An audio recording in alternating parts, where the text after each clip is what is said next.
here in our training facility, we've helped more than 100,000 dog owners to overcome the same dog training challenges that you have. But tonight, we do this show for you. We want you to get involved, to ask your questions, and most importantly, we want to have some fun. So let's hop on board the training train. It's time to head on over to the train station.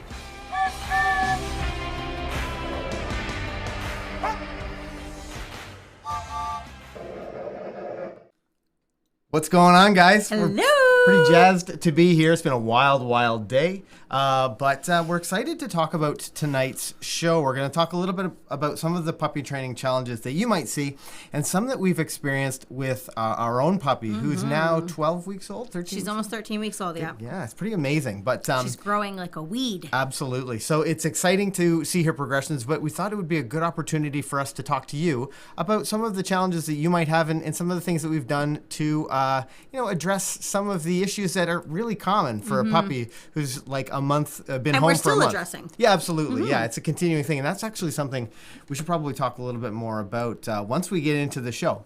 But in tonight's show, we're going to talk about puppy training challenges during that first month home. I'm Ken Steepe. I'm Kayl McCann. Welcome back to McCann Dogs.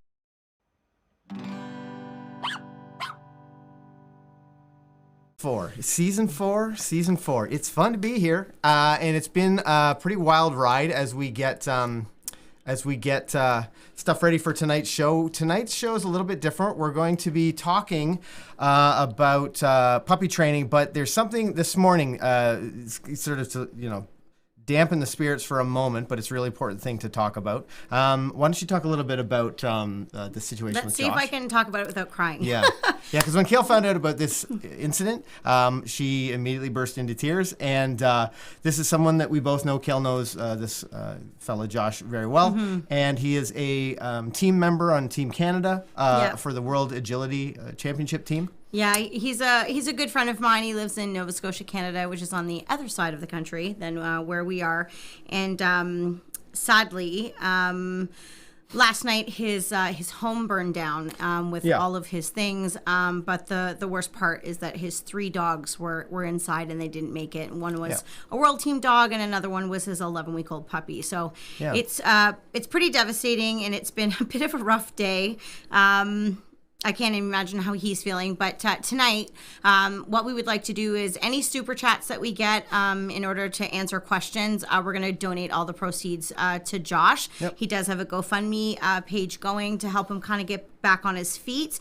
Obviously, that's not going to replace the loss of his dogs and all of the things, but it's the least that we can do. So we just wanted to let you know. For sure, yeah. And Josh is actually a frontline worker. He is a nurse in Nova Scotia. He is. And, he mentioned he's an amazing person. Coming home from work this morning, he got the phone call, and his life has forever been changed. So we just wanted to offer this, opportunity. If you want to give a super chat, all the super chat donations, 100%, will be going to Josh's GoFundMe. There's actually a link that one of our moderators may have. Yeah. That Lexi has it, I think. You can check out the GoFundMe as well if you want to donate directly. Yeah. We want to thank you guys. Shannon Devine has already dropped a super chat. Thanks, Shannon. Thank you, Shannon. But before we get to our super chat, I'm just going to put this one. I'm going to save it, and we're going to come back to it in just a moment.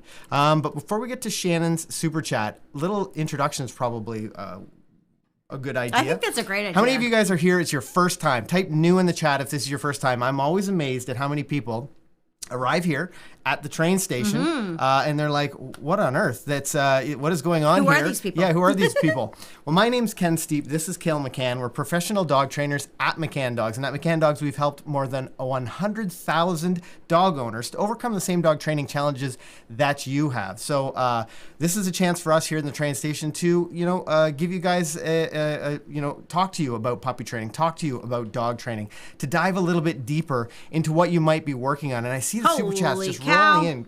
Really, really nice. Thank you, Crystal. I'm going to take a second for Crystal Tim. Gert, $50 super chat. Thank you very much. From Tim, My kind. Little Homestead, praying for your friend during his loss. Thank you guys very much for the super chats. Thanks a lot. So you, That's very kind.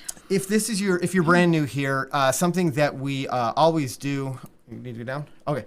Yeah, lots of you guys are new. It's so much fun to have you Amazing. here. Welcome. And it's funny because, so many people are like, they show up and they're like, I've watched so many of your videos. It's fun being here live. Well, Yeah. it's fun to have you because we like to have fun here on the train station. One of the ways we do that, though, is with the help from our moderators. And you'll see our moderators in the chat. Instructor Alexis, I think Instructor Steve was in there earlier, but there's a very special one. Dan, the moderator man. Lots of links Luton, we call him. He's been here with us since the very beginning of the train station, and he's always one to help out with dropping links. He's lots of links. It makes sense that he would be dropping links in there. And what we did, because Dan, is such an integral part of dropping links in the chat, is we launched a satellite. The McCann Astro Roundabouty is what I called it. And I wasn't very creative that day. It's a but horrible name. with our satellite, it allows us to peer right into Dan's moderation station, and we can see what Dan is up to. So let's go to the moderation station right now.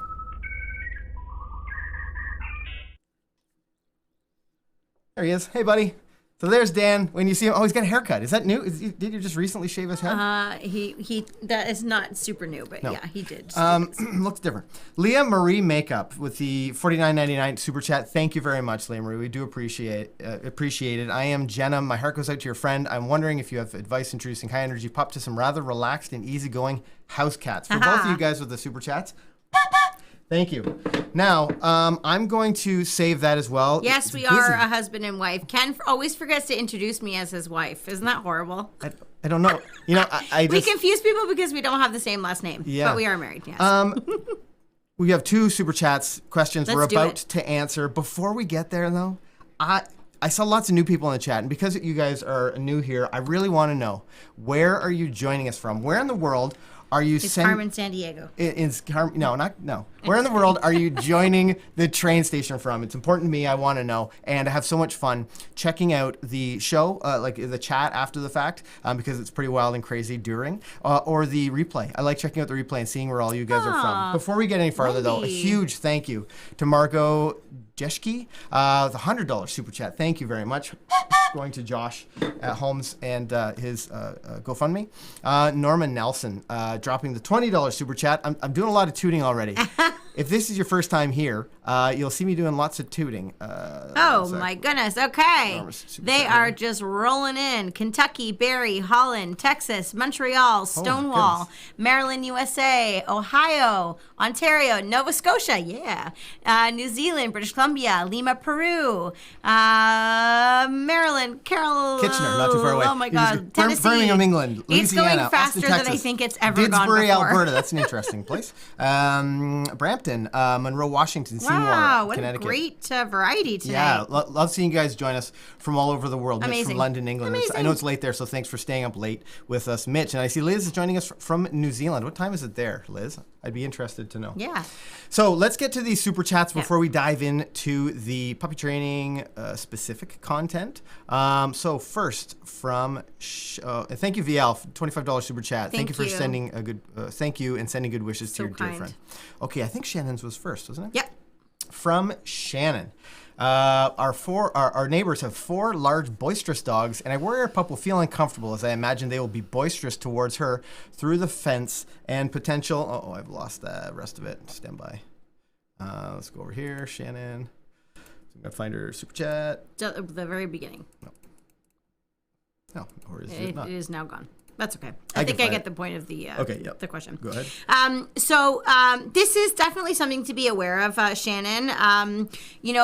As puppies, sometimes the experiences that they have really early in their life can really dictate how they feel about things. Actually, I can give you an example of something that happened with Euchre last week. I had her outside at our house, and one of my neighbors had walked down the street, and he has 2 dogs that aren't very friendly, and they jumped out and they barked and were lunging quite aggressively at her. Now I was about 50 feet away or so she was safe, but she got scared and she wanted to run behind the fence. And even today when I took her around, she's very leery of people that are walking by. So unfortunately, it was a really horrible experience, but what we do about it is really, really important. So number one, anytime that she's around other dogs or your dog is around other dogs, you really want to evaluate very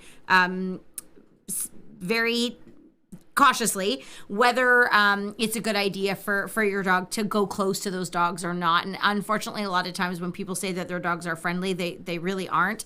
So, you probably heard me say this before if you watched our live stream, but I always say pick and choose your dog's friends wisely. They don't need to be friends with everybody. Be really aware. And what I've been doing with my puppy, which you might find very helpful, is, when she does see people on the street and she looks, before she has a chance to get spooky or before she has a chance to get leery, I do something fun with her. I'll call her name, I'll get out a tug toy, and I'm just trying to associate, Kate, look at those things, something great is about to happen. And I want her to learn that if she's unsure about something, that she can always depend on me. She can always turn back towards me. I'm going to be her safety net. Now, I'm not going to coddle her and say, oh, it's okay, don't worry. I don't want to make her worse. I want her just to learn to shake things off and not worry. And then in situations where I do feel it's okay for her to go up and say hello, I haven't done that if somebody has a dog, but if it's just somebody by themselves without a dog, then I'll let her go and say hello and get some socialization that way. So just, take it slowly, and just make sure that before your dog is, anywhere near those dogs, that you have a little bit more control and some go-to things that you can do to play. A big thank you to some of the other super chats coming in. Gary Lang, thank you. The super chat. VL, I think I mentioned. Eden Chung, $5 super chat. Thank you very much. Mariah Walker. For Josh from a Life Skills, McCann Dogs Thanks, Life Mariah. Skills student, which are one of our online training programs. Thank you very much, Mariah. Claire's got a question. And before we get to that, let's go to I Am Jenna, and I'll grab those other two questions. So Jenna says, my heart goes out to your friend. Thank you. I'm wondering if you have advice for introducing a high energy puppy to some rather relaxed and easygoing house cats. Yes, this can be an exciting thing because, introducing dogs to cats can sometimes go super well, and sometimes it can be a bit more challenging. What you need to remember, though, is that it's a heck of a lot easier to control the dog than it is to control the cats, especially if cats that are already comfortable in the house and they're sort of easygoing. When you have a young puppy around, I absolutely recommend that you keep your puppy on some type of house line or leash when they're in the house, anytime they're out of their crate. And also, speaking of the crate, utilize the crate. So if you're not there to assist your puppy and to redirect if you need to, use the crate so that you aren't letting the puppy jump and bother the cats when you're not paying attention. With that leash or line on, if the puppy does go over to interrupt the cats or bother the cats in any way, having that line on is going to be a really easy way to redirect and get them doing something else. It's the same thing. I would. Okay, I think we're back to normal. I'm not really sure what happened. Hopefully, things are working again. We'll see here in just a moment. Looks like all of our stuff is running appropriately. So I'm going to drop the that first question from I Am Jenna. We're going to go to the next one. Let's see here. I think it was. Oh, you know what? I've got it saved here. So let's go. Oh, we're getting some streaming issues again. Interesting. You know what? Maybe you guys have broken the YouTube stream. I don't really know what's going on here. We'll see. We'll see in just a moment. We're kind of cutting in and out a little bit, it looks like. Maybe you can see what they're saying. I know momentarily it was to tell us that it was streaming okay, and after that it wasn't working very well. Crystal says we broke it with all our awesomeness. I know. Well, I mean, that's if we're gonna break it, that's definitely how I want to break it, with all of the awesome.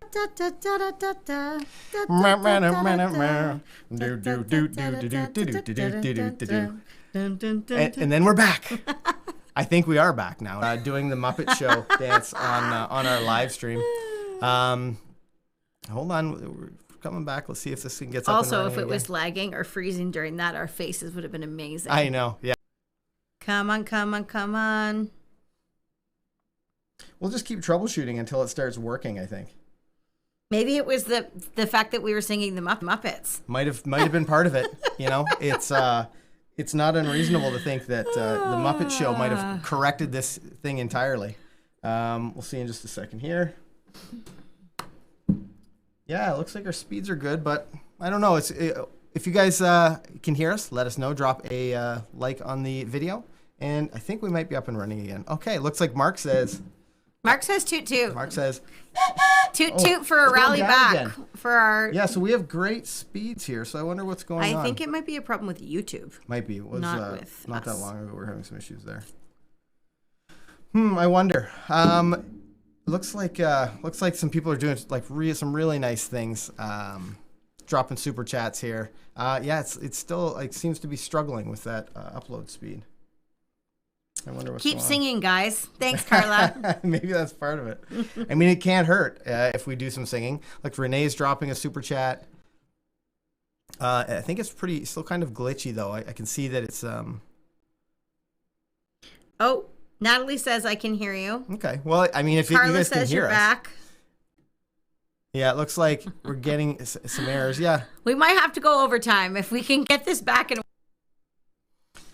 I think it seems like every time we come back in and go back out, it works great for a short while and then it goes crashing, comes crashing. Maybe you to the should ground. try to reconfigure the McCann satellite to the Stream Direct. Oh, that's not a bad That idea. is a very smart idea. What's that thing that Elon Musk has? Starlink or something like that? I think that's what it's called. Now we'll have like McCann Link. Yeah. McCann Dogs Link. Okay, we need to get to a couple of these super chats. Yeah. I am Jenna. Did we cover that one? We did. We okay. just did. Yep. So let's get to, we're still having some issues going up to YouTube.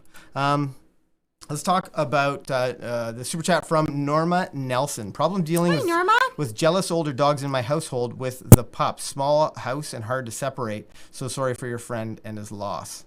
Yes, thank you. Thanks, Norma. Yeah, this can be difficult. I think sometimes when you get a new puppy, the older dogs, their noses can be out of joint a little bit for a while. It can be a big shock to the system.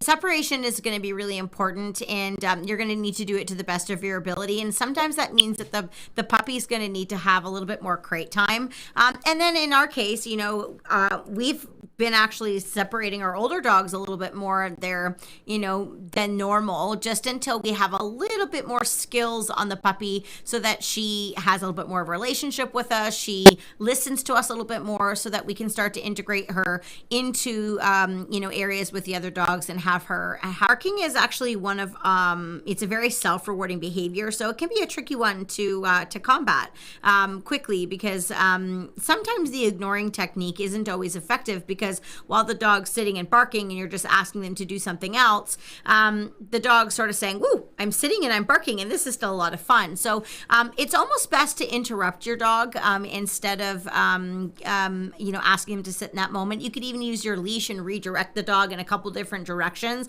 and then ask the dog to sit. And when you get a few moments of quietness, then you can praise and, pet them from there. I would be apprehensive to feed your dog in those moments. So often when we say reward, people automatically assume that we mean food with the dog. But in this case, just using praise and affection will be enough to reinforce that dog for being quiet.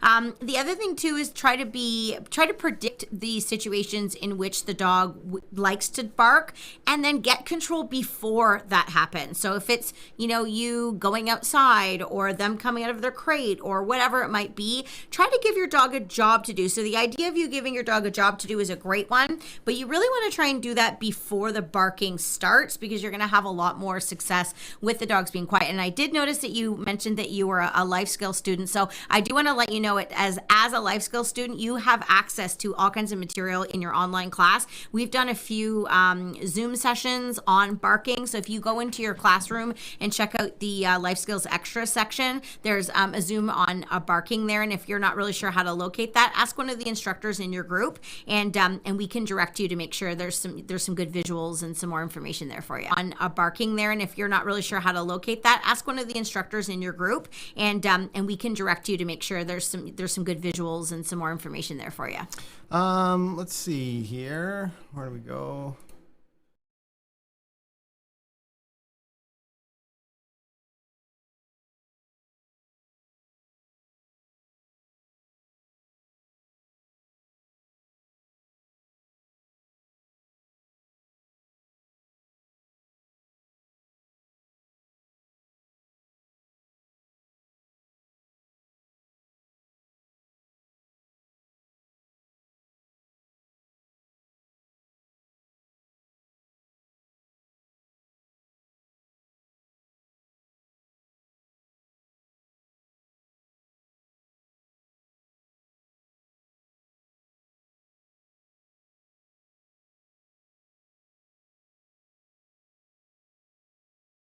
Okay, how about now? Is it working now? Check, check.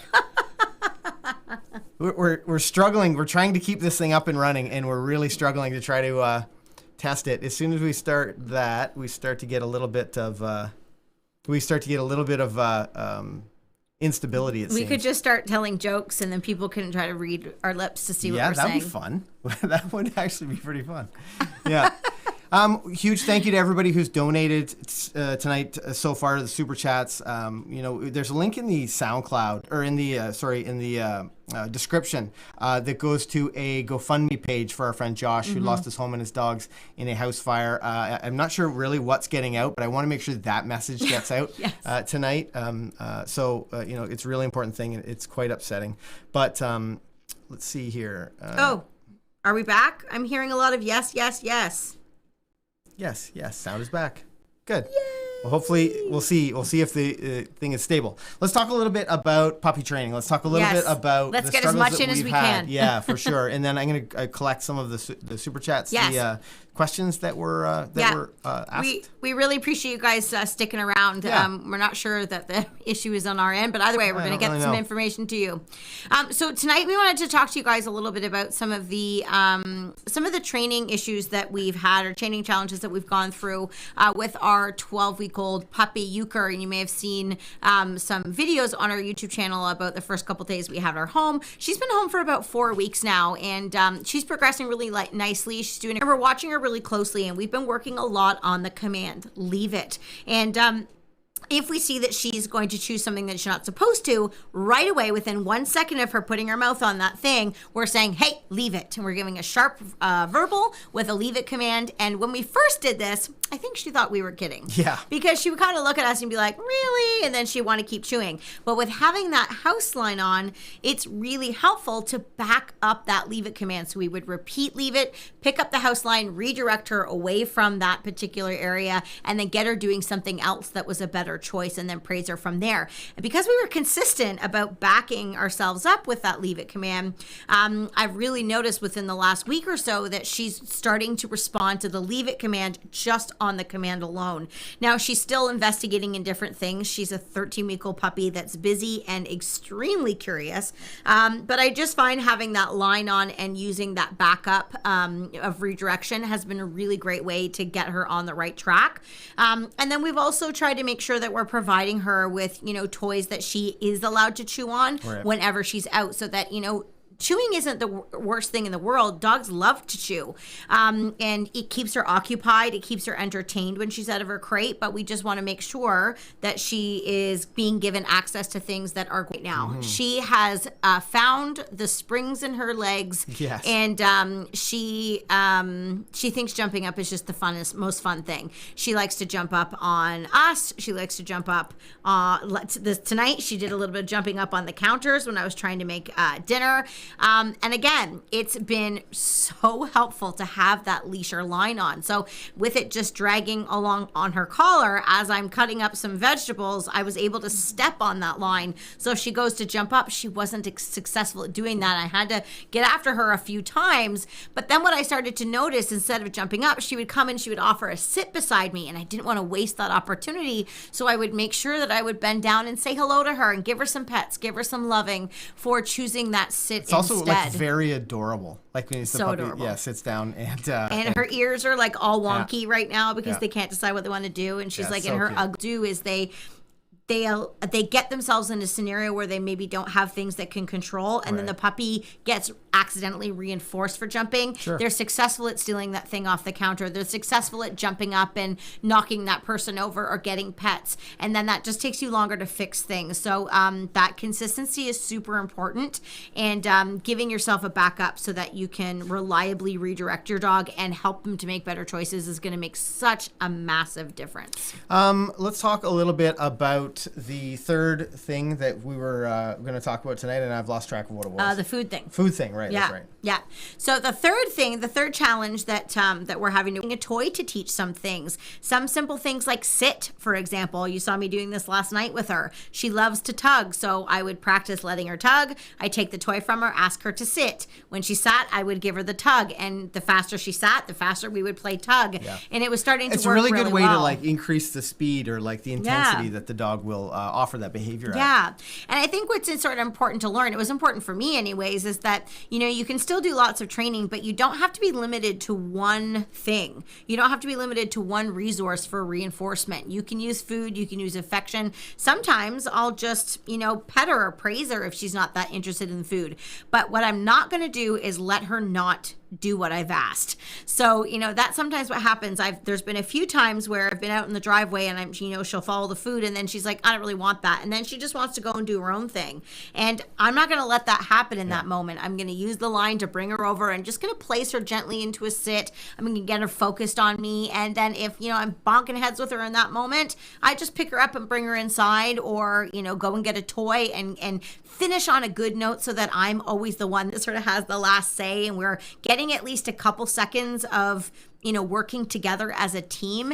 And just through that consistency, it's really made a big difference with her. But that's definitely been a challenge along the way, is the whole not wanting to work for food thing. Now, I think we're still getting some issues with the streaming, and for one reason or another we can't seem to stream consistently. It sounds like you guys have a lot of trouble watching it. We're getting some error messages that the signal going up isn't clean signal. It's getting some packet loss somewhere along the line. But with that said, you guys have raised. Let's see how much can I find it in here? I have an idea. I'm just going to throw this out there. I feel like really bad that we didn't get to answer all of the super chat. So I don't know if there's a way that they can